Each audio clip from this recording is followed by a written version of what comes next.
High friend, welcome to অনুস lifestyle. আবারও চলে এসেছি নতুন একটা ভ্লগ নিয়ে। তো আজকে সকালে টিফিনটা ঠিক করেছিলাম আমিই বানাবো। তো আমি এখানে দুটো ডিম ফেটিয়ে নিয়েছিলাম, ডিম পোস্ট বানাবো, তাই জন্য অন্য সময় সকালের টিফিনটা মাই বানিয়ে দেয়, আমি খুব একটা বানাই না, আর বোনও বানায় না অতটা। যাই হোক, এখানে রেডি করে বোনকেও দিয়েছিলাম আর আমি নিজেও খেয়ে নিয়েছিলাম। আর আজকে দুপুরে প্রচুর কাজ রয়েছে, কাল বাড়িতে একটু অনুষ্ঠান আছে। কিসের অনুষ্ঠান সেটা তোমরা নেক্সট ব্লগে দেখতে পারবে। তো যাই হোক, দুপুরে কাজ করে উঠতে লাঞ্চ করতে অনেকটাই লেট হয়ে গিয়েছিল। তো লাঞ্চ আজকে অনেক কিছুই ছিল। লাঞ্চ করে ওঠে আমি এখানে একটু জাম মাখা করে নিয়েছিলাম। তো জাম মাখা খেতে আমার তো বেশ ভালোই লাগে। তারপর দুপুরে একটু শুয়েছিলাম, কিন্তু খুব মেঘ ডাকছিল। তারপর দেখলাম এখানে একটু বৃষ্টি শুরু হয়েছে, বেশ ভালোই লাগছিল। বাট বৃষ্টিটা বেশিক্ষণের জন্য হয়নি।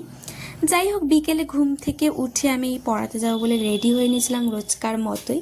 আর আজকে পড়িয়ে এসে কি টিফিন করব সেটা বুঝতে পারছিলাম না। তো কিছুটা আলু কেটে নিয়েছিলাম, ভাবলাম একটু ফ্রেঞ্চ ফ্রাই বানাই। তো আমি আগে কখনো বানাইনি, ফার্স্ট টাইম ট্রাই করলাম আজকে।